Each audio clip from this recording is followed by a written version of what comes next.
here apart. Not quite. It's sort of like what they're saying here. Well, it's not equal to, but move the 20t over. Sort of like what they're saying. So you're all saying the same thing. Oh, that's like even before Michael's step, but still not the first step. No, Maria. What? Common factor. Do you state the restrictions? Yes! Woo! We have a winner. Well done, Maria. Since when? You state. What do you mean since when do we state the restrictions? First, that's little. Unallowed. Yeah, look, it's right here first. I don't know. No, how can you start doing cross multiplication if you don't state what you can cross multiply? You put on your shoes and then your socks?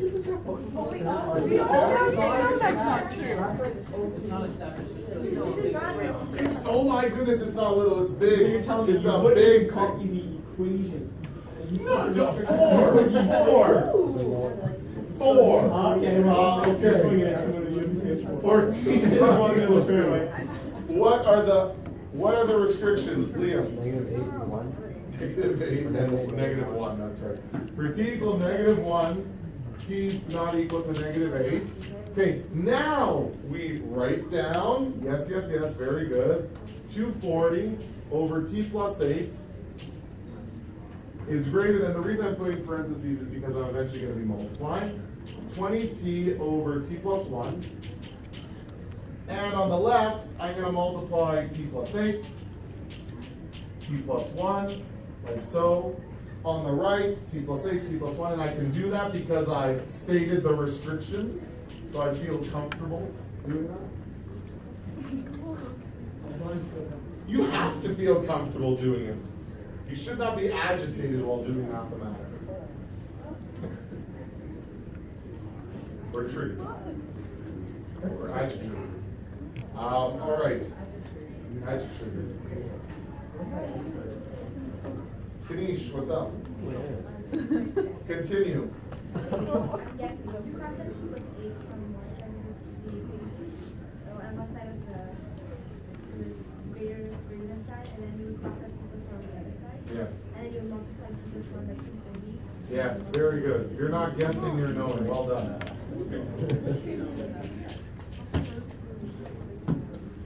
It's so big. Oh, it's my lunch. Oh. Yeah, my mom made Damn, your nose is good. Oh, man. My hands cold like every time. Jinkies. Right. My hands don't feel cold. I am, yes. My It smells hands in are my cold. They home. don't feel cold. Well, maybe a mile. All right, so now what do? We distribute it, as Kanisha was saying. So I'm going to do the backwards distribution, which is 240t plus 240. And it's strictly greater than, what do I have on the right here? Yeah, you can see, go ahead. 22 squared Yeah. plus 180. Oh, beauty. Beauty, very nice. Okay, so now we move everything equal to 0. So this is what everyone was saying here. Very good. Okay, we're going to move it over here. So we're going to say 0 is greater than 20t squared. What else? Minus 240t plus 160t.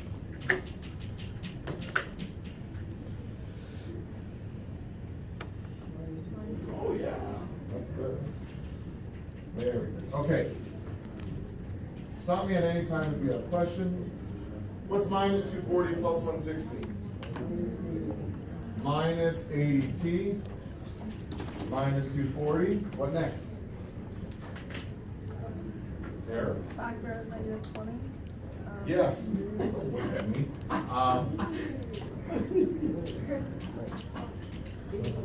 All right. You factor out the 20, you get t squared. Well, I factored in negative 20 because I put it on the left side of Yeah, that's fine. Just read what you have. t squared minus 4t minus 12. Yeah. So you did it good. Okay.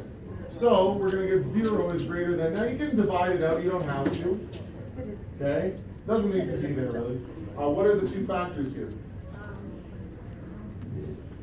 minus 6 and t plus 2. All right, so this is what we did yesterday, but folks, I know you're gonna love this.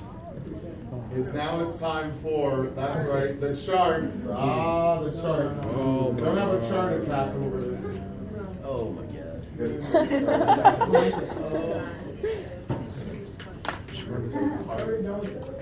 Thanks for laughing. We didn't laugh, thanks for leaving. The one you didn't do on your test. You're really good. You are my worst.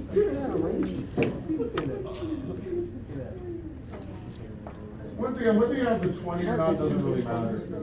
Well, that's If it were negative, it would, but it's positive, so it's not gonna change anything. You can put the 20 there if you want. Okay, now I know you guys don't like to put the equals because this is a strict inequality, so fine, I won't do that either. So I'll do, what are my intervals here? Aaron, T minus 6, T minus, or T plus 2, T plus 8, and T plus 1. What? Right, do you include the denominator? Never mind. Scratch those two. what's going on? Wait, what are you talking about? Oh, intervals, sorry. Yeah. Okay, you got, I kind of did that out of order here, but you have, T is greater than 6, T Yeah. is equal to 6, Okay, -1 is greater than T, which is greater than 6. don't need those. No? No. Oh, T is equal to -2, and -2 is less than T, which is less than -1. No, don't need that. Why don't you need this one? In the word you see -1 and 8. In the final statement of the expression, they don't live there. No, but Aaron, in the final statement of the expression, they are not there. Okay. We are building it off that final statement in the expression. Yes, Evelyn. Yeah, I just went with what Aaron was doing here, but we don't necessarily need those. The behavior to the left of -2 is what? Positive or negative or positive? Pick a test point to the left of -2. 2.1. Okay. 2.1. Is it positive or negative? You can pick negative. Why don't you pick -2.0001?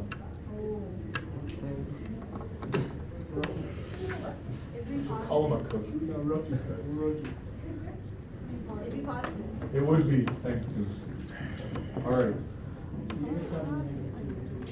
Yeah. What about this?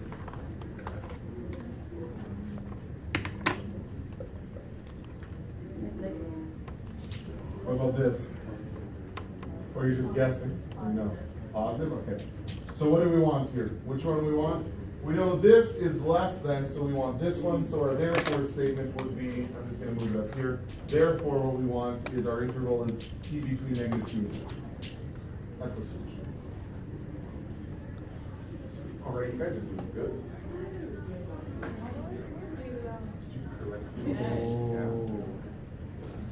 We are all doing exceptionally well. Is that an overstatement? No. Yes. What? How do you determine? Determine what we select in the final statement, the values that would set equal to 0. So in that final statement, you have t plus 6, t minus 2, I think, or t plus 2, t minus 6. It's the values that would make it 0. Those are where your asymptotes would be. No, there's no asymptotes, hold on. Forget asymptotes. If you look to what we did with polynomial functions, that's what we did. Asymptotes you do for the next one. Maria, question? No. No? Great. Anyone else questions before we do example 2? Yeah? What is positive? So like T is less than -2. Yes. How do you determine Oh, pick a value less than -2, say -3. -3 minus 6 is -9. -3 plus 2 is -1. Negative times a negative is positive. Oh. And you do that the same thing with T. Yeah, yeah, you pick a test point. You're welcome. Okay. Wait, so why, how come this is the answer? Okay, so for example 2.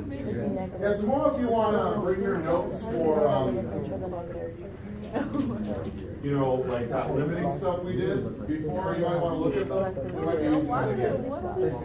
Okay, What? so 4. The limit thing? Yeah, we're gonna be using that notation just in tomorrow because it's rate of change again.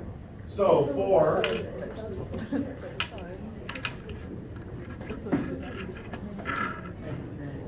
Good. For x not equal to 0. Let's do this. Okay, we'll write it down.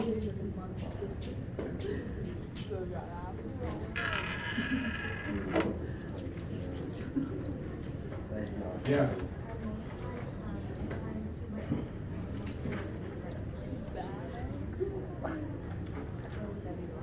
Multiply both sides by x. Wait, no, both by x, yeah.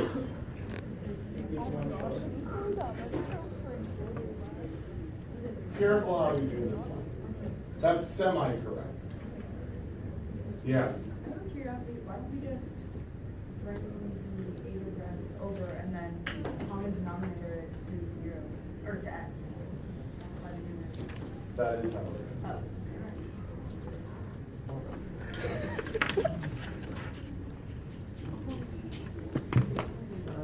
Now what was the second step you said? Common denominator to multiply the x.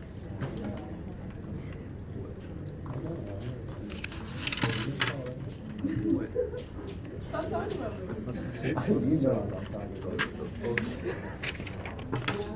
Remember, you're only multiplying by 1, so it's not really changing anything. But then again, it is. You'll see when we get to the chart why we're doing it this way. So this gives you x squared minus 2x minus 8 over x is less than 0.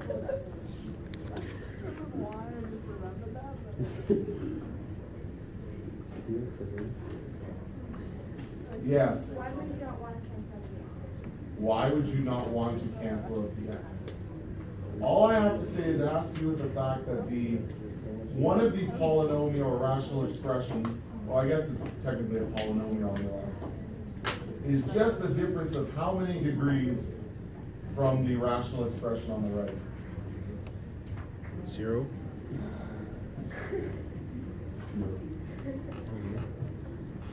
We can look at its restatement. Look at it over there at the bottom.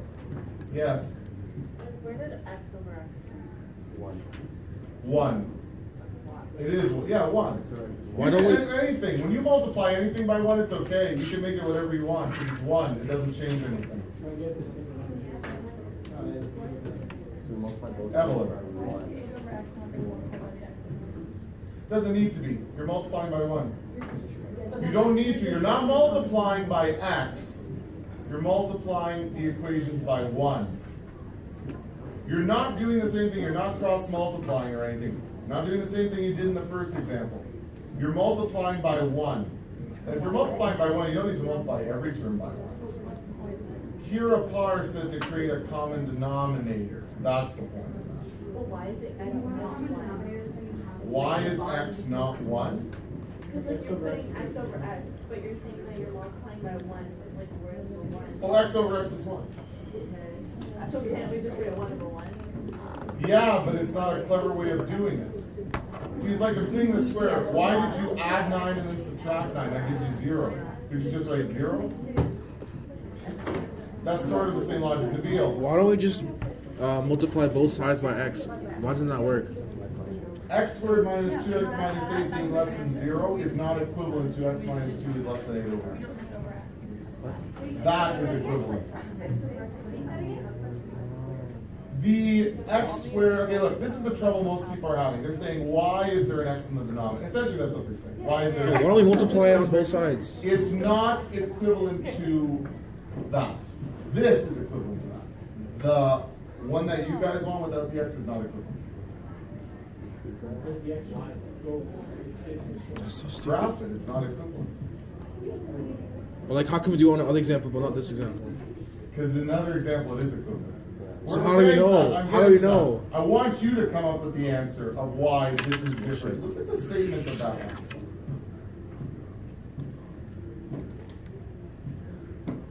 What's the difference? What's the statement in that last one?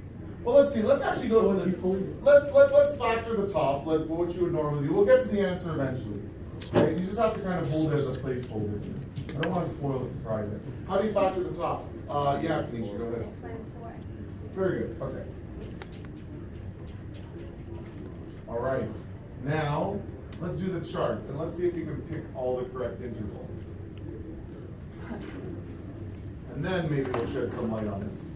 Okay. This is pretty much as factored as you can get.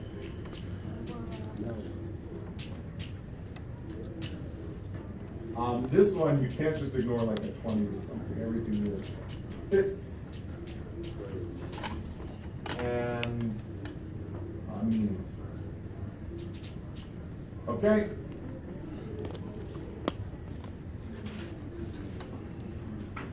Rhea. X less than negative 2. At negative 2 less than X less than 4. Or should we want to X equals to negative 2? No, you don't need equals. I'm actually going to cut it out because you don't actually need it. Well, no, actually I do want equals. I do want it because this time I want to show something. Last one I didn't need. This one I want to show something. Victoria. X is greater than negative 2 and less than 4. Less than 0? Yeah. 0. Yeah. Because it's zero. That's when it's around zero, right? Yeah.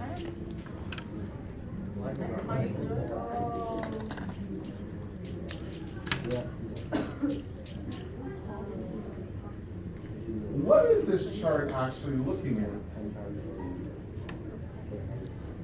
So you have to think about what this chart is looking at.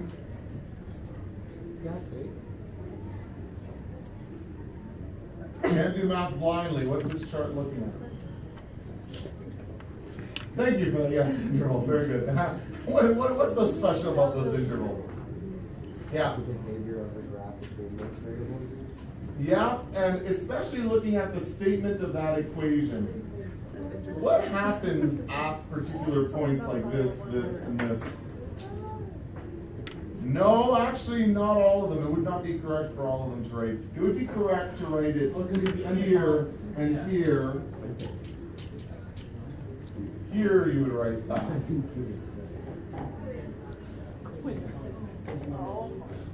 But what's the connection here? Nabil, sorry, were you going to answer some or no? No. Okay. I figured out I was wrong. N/A not available. Not a foot. He said, what is NIA? So come on. Mia. Nice name. What's the question you're asking? Not available. Question I'm asking is why all these values? Why these particular values? Why 0, -2, and 4? That's the thing that's stumping us, and why we can't get our head around that. So I don't mind taking time. Do you have Michaela? What? What could equal 0? These can't equal 0 at that. Okay, can't equal 0. So at these places we know. Here we have zeros. Here we have.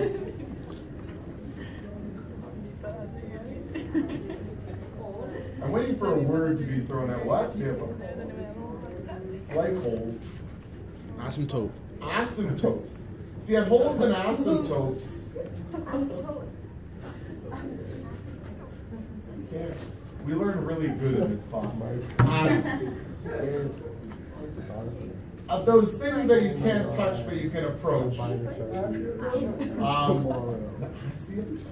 there's no eumtotes. It's asymptotes. There's no asymptotes. All right, so. Okay. At asymptotes, horizontal, vertical, or oblique. Why did you just say that here? There's an oblique asymptote. We're analyzing positivity, negativity. Remember, especially with oblique asymptotes, because I know you guys read the PowerPoint. Oh. You didn't. At oblique asymptotes. Yeah, I know. I knew that. If it's positive, it comes from top, and it's negative, it comes from bottom. You're dumb, buddy. You deserve that. I'm fine with that. Okay. I'm gonna draw all of them. I'm gonna wear some long sleeves. The oblique asymptote in the function can actually cross at a point.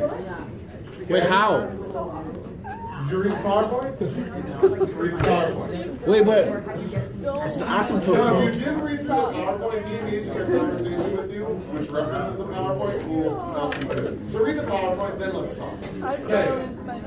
Out of oblique asymptotes, you can cross, and when you cross from positive to negative. So you have to consider all sorts of asymptotes here. Wherever there are, not really holes, but wherever there are asymptotes, okay, that's when the sign, see, we're analyzing sign change here.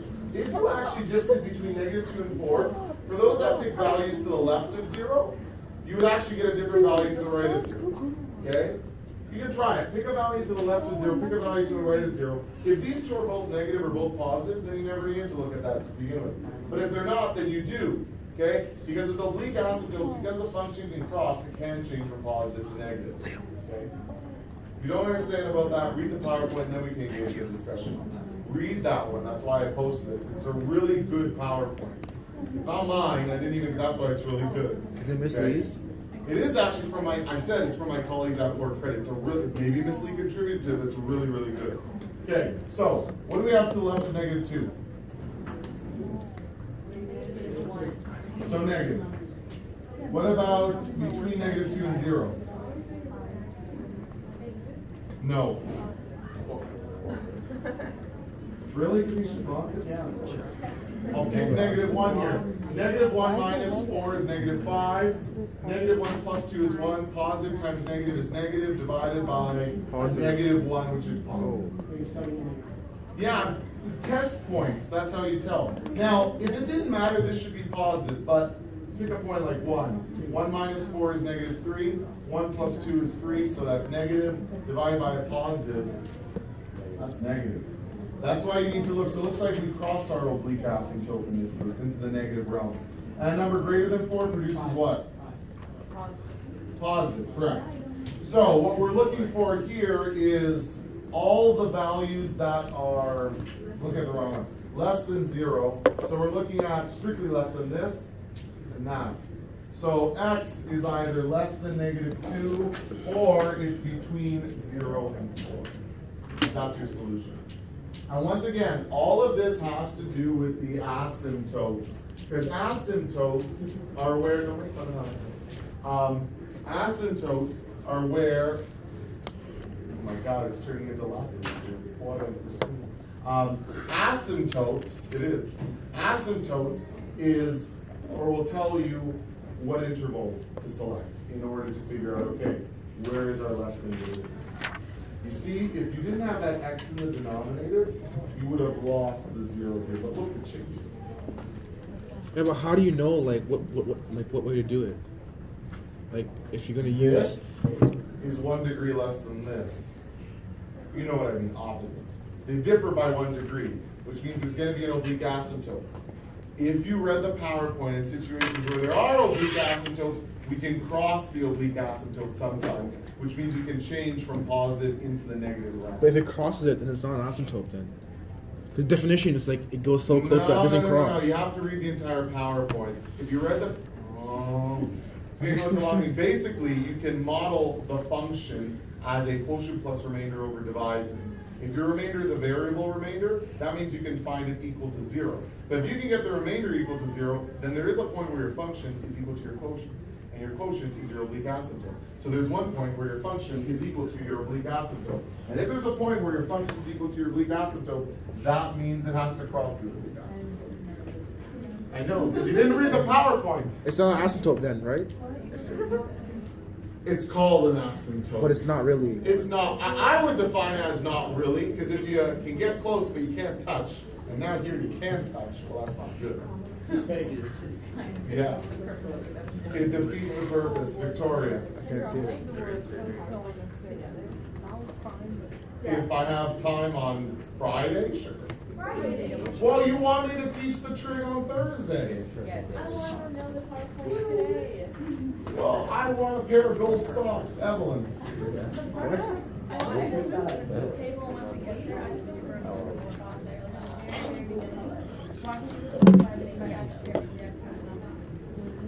Then you lose this, Why? Like, what? because it's not there. No, I know, like, I don't understand why you didn't And this is the step. There's an oblique asymptote because it's one less than the other.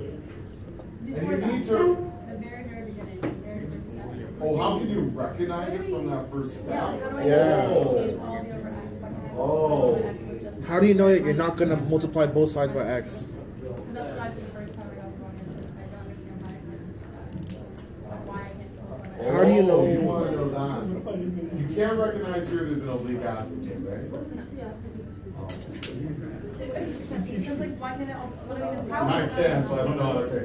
Okay, reverse the explanation, because I can't recognize it, so I have to figure out how do you recognize it.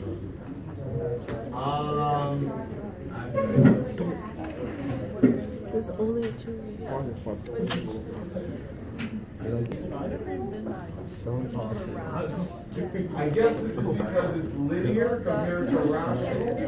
In other words, a polynomial compared to a rational. And so therefore there will be an oblique asymptote. Why? Like, why can't I turn the rational to a polynomial? Why do I have to turn the polynomial to a rational? And but I mean, why can't I multiply by x and make it all over one instead of all over x? Why can't you multiply both sides? Because you lose this? No, it's Why not does that need good. to be there? I don't know why. Because it's in there, or am I going around in a circle? Okay. Because you need to recognize there's an oblique asymptote. Okay. See, I can recognize this as an oblique asymptote, so I'm gonna probably need to sit down and think about how you can recognize it. Because I can't see. The argument I would say here is I can recognize there's an oblique asymptote at this point. But I can't, so I don't know. That's why I need to sit down and think how I can get you guys to recognize that.